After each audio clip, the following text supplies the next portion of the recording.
Bless family, I'm back again with another topic. The topic today is educational, guys. Sit down, sit tight. Right. Today the topic is streets that named after slave traders. Right, so number one, Sir Thomas Street. Sir Thomas Street was named after Thomas Johnson. Thomas Johnson was known as the founder of modern Liverpool, and he was a slave trader. Second, we got Parr Street. Parr Street was named after Thomas Parr. Thomas Parr was also a slave trader, and he had a ship on his name. Thirdly, we got Falcon Square. Falcon Square was named after Edward Falconer. Edward Falconer, it was an admiral, but Falcon Square itself was known for seamen, merchants, to come and finalise and do their business right there. Mostly slave trading and business that evolved through the slave trade.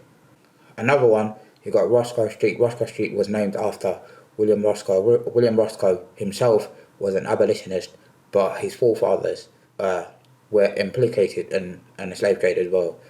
Another street, you got Gilbert Street. Gilbert Street was named after Richard Gilbert.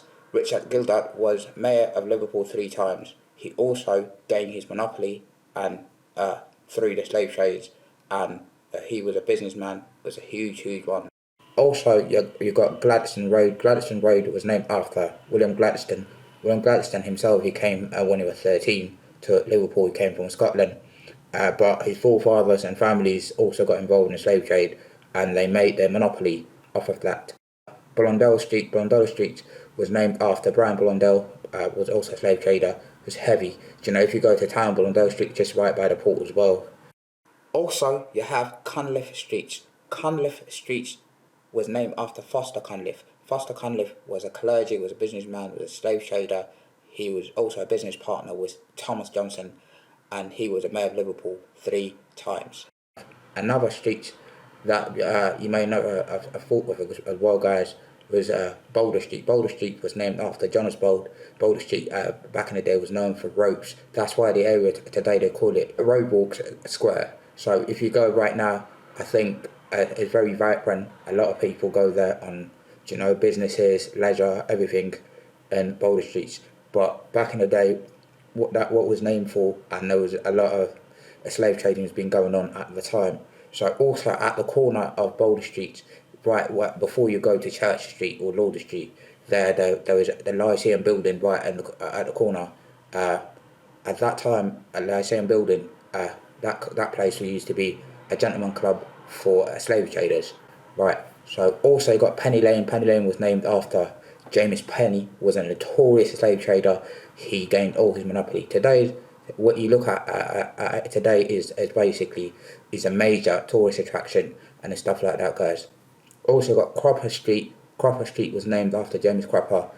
Cropper was also the Cropper family. They got involved in the slave trade heavily, and they played a significant role in maintaining that monopoly. Another place is Blackburn Place. Blackburn Place, right in town there, was named after John Blackburn. John Blackburn possibly came from outside Liverpool, near Warrington, Orford. He made his fortune off of the slave trade. He used that money and fortune to build or refurbish the seats of his family back in Orford, and he refurbished Orford Hall. Also, you got another street, Tarleton Street. Tarleton Street was named after the Tarleton family, Bannister Tarleton. Bannister Tarleton also produced a number of slave traders and their families. They've had many of them, slave traders, owners, and they gained a huge recognition through that, and that's how they make their way up to the top. Also, another street, guys, you have Gregson Street. If you don't know Gregson Street, guys, Gregson Street was named after the Gregson family. The Gregson family were also had, back in the day, they had a court as well, court judgment on throwing 300 slaves or more than that on in the Atlantic. So if you don't know about the Zion massacre, just Google it, guys, and you understand. Another street, guys, Earl Street, Earl Road, Earlstown. Most of those places also was named again. Likewise, the rest of them, the Earl family got involved in the slave trade and then gained a monopoly and money and heavy. They made their and they owned major plantations too as well. Another street for me, guys, I think you should guess this one, guys. I think you might say, "Oh no, that street was never been named after anybody else." Rodney Street. Rodney Street was also named after George Rodney. Rodney was an admiral himself, and he worked in the Caribbean. He owned plantation and plot of lands and stuff like that. He was a slave trader, guys, and he gained a lot of money off of that. But I think you guys you should understand. There's many streets as well. There's another street right by the University of Liverpool. As you go into the University of Liverpool, where the dental practice, I think the dental academy, uh, Ashton Street. Ashton Street was named after John Ashton, was also a prominent slave trader, and he owns a slave's plantation. And I think, as you name it, guys, any bad names in the world, any atrocious name in the world, most of those slave traders, they practiced it, right? Also, you have the exchange flags. The exchange flag itself was a hub for seamen, merchants, and traders and businessmen to come basically to finalise the deal for the slaves and the slaves that they brought from Africa and the Caribbean and they taken to the Caribbean, or as what they call it, the New World, like America and other places.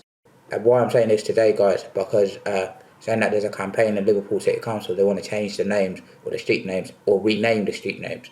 Uh, but so what about that then? What is it after? So what are they going to do? Would they going to pay reparation to the people uh, to the family of the people that got enslaved? I don't know. So I don't think they're going to do that.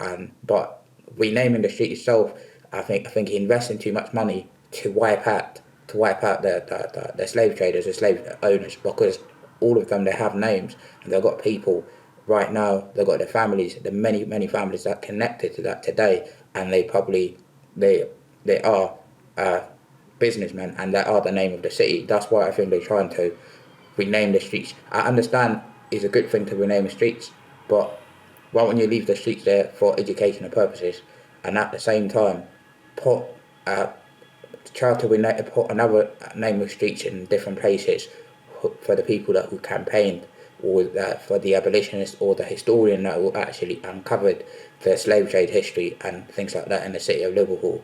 That's what I suggest to do, guys. And why I'm saying that, I think because if you're trying to invest more money and renaming the streets to wipe out or conceal the names of the slave traders back in the day, why won't you try and help the people that's what actually families got enslaved? I've said that earlier, guys. So with that being said, family, I hope you learned something new today. I think this is, you know, I know when I said why won't you try to invest money on the people or on the black community? Of course, because I think uh, many people in the black community share my same opinions, share my same ideas of doing that, because you invested money on those streets rather than giving the money back to the, let's say, the black community or people that who got family or had family enslaved, whether in Africa and the Caribbean, North Africa, East Africa, or America, or the rest of the world, guys. So with that being said, family, I hope you learned something new today, and bless family. Stay blessed, family. Bye.